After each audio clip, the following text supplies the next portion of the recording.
Bonjour à tous et bienvenue dans cette nouvelle vidéo. Aujourd'hui, on va poser les bases solides de Spring Boot. Pas de code pour l'instant, car on va d'abord comprendre pourquoi Spring existe, comment il pense et comment il organise une application. Si vous êtes prêts, on peut commencer. D'abord, on va commencer avec la question classique. C'est quoi Spring? Alors, Spring, c'est une plateforme Java qui fournit un support d'infrastructure complet pour le développement d'applications web.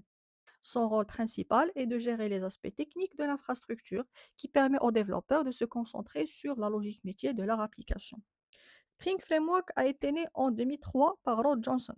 À l'époque, les développeurs d'une application Java, de Java d'entreprise ou J2E étaient un cauchemar avec des dizaines de fichiers de configuration XML, du code répétitif partout et vraiment une complexité technique qui prenait plus de temps que la logique métier elle-même. Spring est arrivé avec une idée très très simple mais puissante. C'est lui qui va nous gérer toute la complexité technique pour que nous puissions nous concentrer uniquement sur ce qui a de valeur. Bien évidemment, la logique métier de votre application. Puis, en 2014, Spring Boot est arrivé et a poussé cette idée encore plus loin. Donc, zéro XML, zéro configuration manuelle, ils ont été remplacés par une autoconfiguration intelligente. Donc, vous allez sur startspring.io, vous choisissez vos dépendances et en quelques secondes, vous avez un projet prêt à démarrer, même avec un serveur Tomcat imbriqué, ou plutôt embarqué. Mais pour vraiment maîtriser Spring Boot, il faut comprendre deux concepts fondamentaux. L'inversion de contrôle, ce qu'on appelle IOC, ou l'injection de dépendance, ou TI. Alors, on commence avec l'IOC. Alors, l'inversion de contrôle, c'est un processus où le framework gère la création et la configuration des objets de l'application au lieu que le développeur ne le fasse manuellement. Alors, autrement dit, en développement Java classique, c'est vous qui créez vos objets. Donc, vous écrivez new class, new par exemple, article service ou autre. Donc, vous gérez leurs dépendances, vous gérez leur cycle de vie. Donc, c'est vous êtes aux commandes de tout. Alors l'inversion de contrôle, c'est exactement l'inverse. Vous inversez ce contrôle, c'est-à-dire vous le donnez à Spring. C'est désormais Spring qui gère et qui crée ces objets, voilà, et qui gère aussi leur cycle de vie. Alors regardez ce tableau. À gauche, sans IOC, donc vous créez, vous gérez, vous portez tout. Le résultat, c'est un couplage fort que vos classes sont inséparables les unes des autres. Impossible à tester et difficile à maintenir.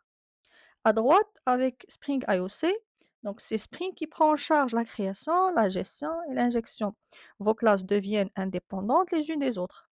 C'est ce qu'on appelle le couplage faible. Alors maintenant, la question naturelle qui va suivre, comment Spring injecte-t-il concrètement ces dépendances? C'est là qu'interviennent le DI ou bien l'injection de dépendance. Alors ce principe est une forme d'IOC qui permet de fournir à un objet ses dépendances de manière externe. Cela permet de découpler la configuration et la spécification des dépendances de la logique réelle du programme, rendant le code plus flexible et facile à tester. Donc, c'est un mécanisme concret que Spring utilise pour implémenter l'IOC. Donc, il existe trois façons de faire cette injection. La première, c'est par constructeur ou l'injection par constructeur. La deuxième, c'est l'injection par setter. Et la troisième, c'est l'injection par champ. Donc, on va essayer de détailler chaque option de ces types. Alors, l'injection par constructeur, c'est celle que vous devez utiliser par défaut. Alors, le principe, vous déclarez vos dépendances comme paramètres du constructeur. Spring les fournit automatiquement au moment où il crée vos bins. Alors, regardez l'exemple. Nous avons article service qui a besoin d'un article de la classe article repository. Donc, au lieu de faire new article repository à l'intérieur, il le reçoit via le constructeur. Pourquoi c'est le meilleur choix? Alors, c'est trois raisons en fait. Premièrement, les dépendances sont obligatoires et explicites, c'est-à-dire que la signature de constructeur dit clairement de quoi la classe a besoin. Deuxièmement, vous pouvez déclarer le champ final, ce qui a garanti qu'il ne sera jamais nul et ne changera jamais. Troisièmement, et c'est très important, c'est que vous pouvez tester cette classe sans démarrer Spring. Donc un simple new article service avec le paramètre suffit dans vos tests unitaires. Passons maintenant à la deuxième méthode, c'est l'injection par setter. Alors Spring crée d'abord l'objet, puis appelle les méthodes setter pour injecter les dépendances. C'est utile dans deux cas précis. Quand les dépendances sont optionnelles, si elles ne sont pas disponibles, les setters ne sont tout simplement pas appelés. Et quand vous avez des dépendances circulaires, ça veut dire deux classes qui dépendent l'une de l'autre, le setter permet de casser ce cycle. Mais attention aux limitations. Donc vous ne pouvez pas utiliser final, car si le setter n'est pas appelé, vos dépendances restent nulles, ce qui peut provoquer des erreurs au moment de l'utilisation. Alors, en résumé, utilisez le setter uniquement pour des dépendances optionnelles ou pour résoudre des cas particuliers. Pour le reste, restez avec le constructeur. Alors, la troisième méthode, c'est l'injection par champ, avec la notation AutoWire directement sur l'attribut. Alors, c'est la plus courte à écrire et c'est pourquoi vous le voyez souvent dans des tutoriels. Mais c'est aussi la plus problématique et voici pourquoi. Alors, le premier problème, c'est que impossible de tester son Spring. Avec le constructeur, vous pouvez faire New Article Service comme ce qu'on a déjà expliqué auparavant dans vos tests. Avec l'injection par champ, le champ est private, donc vous ne pouvez pas l'injecter manuellement. Donc vous êtes obligé de démarrer tout le contexte Spring pour le moindre test unitaire. Le deuxième problème, c'est que vous ne pouvez pas utiliser Final. Donc la dépendance est mutable et elle peut changer ou rester nulle. Alors heu, la troisième problématique, c'est que les dépendances ne sont pas visibles dans la signature de la classe. Vous allez me dire, avec le constructeur non plus, on ne les voit pas de l'extérieur. Alors la différence, c'est que le constructeur force la déclaration explicite. Donc quand vous instanciez un objet article service avec new article service et bien sûr avec le paramètre. Donc vous savez immédiatement que cette classe a besoin d'un répertoire. Avec l'injection par champ, rien dans la signature ne l'indique. Donc le développeur doit lire tout le corps de la classe pour découvrir les dépendances. Donc, réservez cette méthode uniquement aux classes de test avec Spring Boot Test, mais en production, bien sûr, à éviter. Maintenant qu'on a compris l'IOC et le DI, ou l'inversion de contrôle et l'injection de dépendance, une question se pose. Sur quel objet Spring travaille-t-il concrètement? La réponse, ce sont les beans. Alors, dans Spring, les objets qui constituent la structure porteuse de votre application et qui sont gérés par le conteneur IOC Spring sont appelés beans. Tout simplement, un bin, c'est un objet qui est instancié, assemblé et géré par un conteneur IOC Spring. Donc, c'est le conteneur qui héberge tout ça, c'est l'application contexte. Donc, pensez-y comme une grande boîte intelligente. Donc, au démarrage de votre application, Spring scanne votre code, découvre tous les objets qu'il doit gérer, les créer, les connecte entre eux et les met dans cette boîte. Quand une classe a besoin d'une dépendance, Spring la sort de cette boîte et l'injecte. Donc, vous avez un petit schéma à droite que vous pouvez le garder. Mais comment Spring sait-il quel objet il doit gérer? Alors, grâce aux annotations. Alors, Spring détecte automatiquement les classes annotées et les enregistre comme des beans dans l'application contexte. Donc, chaque annotation a un rôle précis qui correspond à une couche de votre application. Alors, vous voyez dans ce tableau quelques annotations avec leurs utilisations. Commençons par Components. Donc, c'est la notation générique. Donc, il dit à Spring que cette classe est à ta charge. La deuxième annotation, c'est la notation service. Donc, c'est utilisé pour la couche métier. Fonctionnellement, indique à component, identique, pardon. La deuxième annotation, c'est la notation service pour la couche métier. On l'utilise pour la couche métier. Alors, fonctionnellement, identique à component, mais sémantiquement, c'est plus clair. C'est une classe qui contient de la logique métier. Ensuite, nous avons repository. Il est utilisé pour la couche d'accès aux données. En plus de déclarer le bin, il active la traduction automatique des exceptions SQL. Ensuite, nous avons controller. Ça, c'est utilisé pour la couche web. Donc, il indique que cette classe reçoit des requêtes HTTP. Et on a aussi REST controller. Et la dernière, c'est @bin, c'est pour déclarer manuellement un objet dans une classe. Alors, cet objet-là, donc il est déclaré dans une classe de configuration avec la notation @configuration. Donc, quand vous avez besoin d'un contrôle plus fin sur la création. Alors, ces annotations qu'on vient de voir correspondent exactement aux couches de l'architecture qu'on va essayer de traiter tout de suite.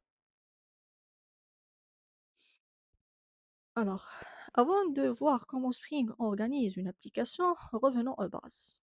L'architecture trois couches classique. Donc, c'est un patron d'architecture qui existe depuis bien avant Spring et qui structure encore aujourd'hui la quasi-totalité des applications web. Donc, le principe est simple, séparer les responsabilités en trois niveaux distincts. Alors, quand vous voyez, en haut, on a la couche présentation. Donc, il reçoit les requêtes HTTP de l'utilisateur, affiche les données et gère les formulaires.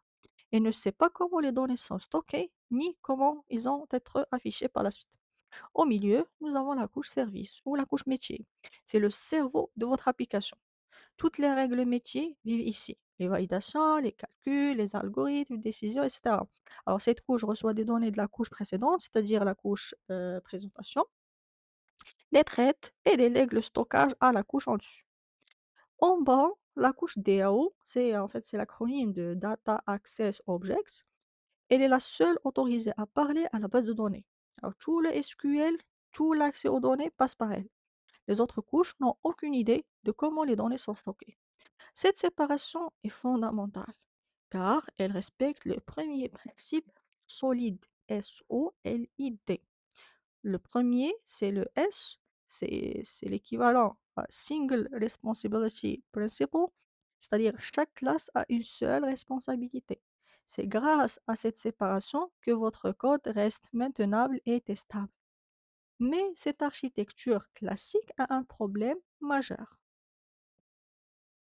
Alors, avec le DAO classique en GDBC, donc vous devez tout faire à la main. Et je dis bien tout.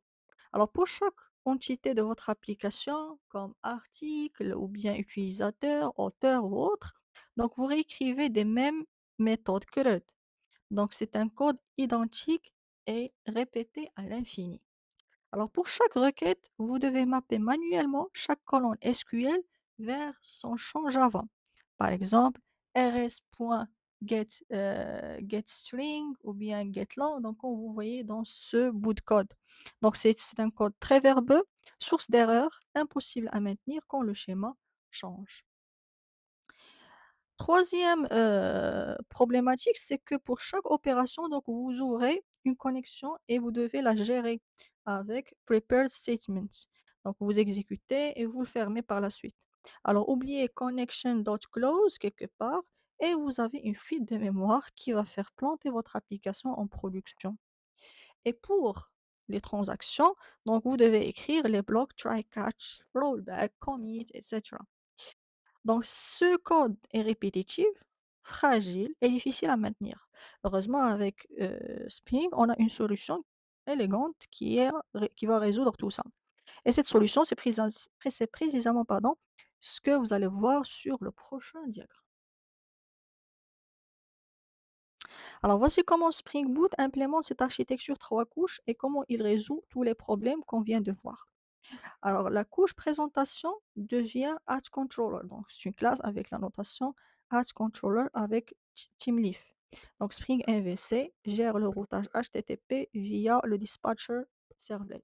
Alors, si vous voulez créer un API REST, donc vous devez remplacer Add Controller par Add REST Controller. Donc, ce qu'on va voir par la suite dans la suite des tutoriels.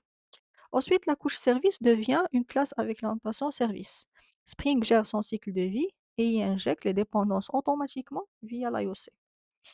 La couche DAO, il devient une interface avec la notation repository avec Spring Data GPA. C'est là que la magie opère. Donc, plus de SQL manuel, plus de mapping à la main, plus de gestion des connexions. Vous déclarez une interface qui est en GPA repository et Spring gère automatiquement toutes les méthodes CRUD. Donc, voyez maintenant le fil conducteur de cette vidéo. Alors, l'IOC et l'ingestion de dépendance ne sont pas des concepts abstraits, mais ce sont des mécanismes concrets qui permettent à Spring de connecter ces trois couches ensemble, sans que vous n'écrivez aucune, une seule ligne de code de configuration. Alors juste, entre parenthèses, on a qui représente cette architecture en 4 couches. Donc il sépare la couche, DAO en couche repository et une couche des entités, mais il revient à la même chose. Alors, avant de terminer, un rapide récapitulatif de ce qu'il faut retenir. Alors Spring Frameworks, donc c'est une plateforme Java créée en 2003 pour simplifier le développement d'entreprise. Spring Boot y ajoute par la suite l'autoconfiguration avec 0xml et une configuration automatiquement intelligente et automatique. Euh, pour l'inversion de contrôle et l'injection de dépendance, donc ce sont les deux piliers. Spring gère la création de vos objets Spring et injecte les dépendances. Et pour l'injection de dépendance, il faut préférer toujours l'injection par constructeur. Alors, le principe solide, Spring est construit sur ces principes. Donc, chaque couche a une responsabilité unique et vos classes dépendent d'abstraction, pas d'implémentation. Et le quatrième point, c'est l'architecture à trois couches. Donc, présentation, service, répertoire. Donc, c'est la colonne vertébrale de toute l'application Spring. Chaque couche a son annotation, son rôle et ne fait que son rôle. Alors, dans la prochaine vidéo, on va mettre tout ça en pratique. À très bientôt.